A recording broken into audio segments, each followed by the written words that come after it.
Hello everyone, hope you're all having an amazing day. So Apple finally announced the October keynote set to happen in Brooklyn, New York on the 30th of this month. Apple did something very different for this event by sending out one of the most unique invites we've ever seen. Instead of having a standard Apple logo for the invite, Apple sent custom designed logos to every journalist that was unlike the one sent to others with the same tagline, "There's more in the making." If you go on to Apple's website, every time you refresh the invite page, a different logo will pop up.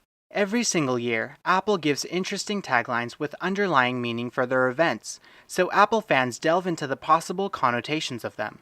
But this year's unique invite makes it harder to guess because of the variety of logos we've seen, each one drastically different from the others. So what are all these different Apple logos pointing to? The biggest hint we get from this invite is that Apple's October event will be about creativity and possibilities, coming with the new iPads and Mac. With all the rumors and leaks piled up, it's safe to say that this event's main focus will be the flagship iPad Pros.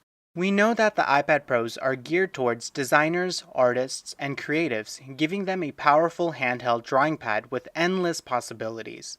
With the immense variety in Apple logos, it really brings out the theme of art and creativity.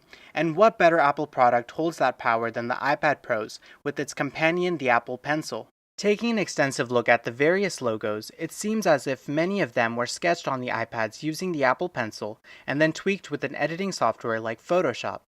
In the past, iPad users had access to a fragment of Photoshop capability through apps such as Sketch or Mix. This week, both Adobe and Apple announced that a full version of the editing software will be available on iOS devices soon.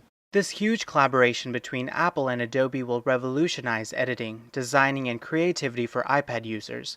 What would be the best time to launch this new editing software than with the unveiling of the new iPad Pro and the Apple Pencil? Just a short amount of time left before the big reveal, guys. Please don't forget to subscribe for continued news on the October event and new leaks and rumors of Apple devices. Until next time, guys, take care.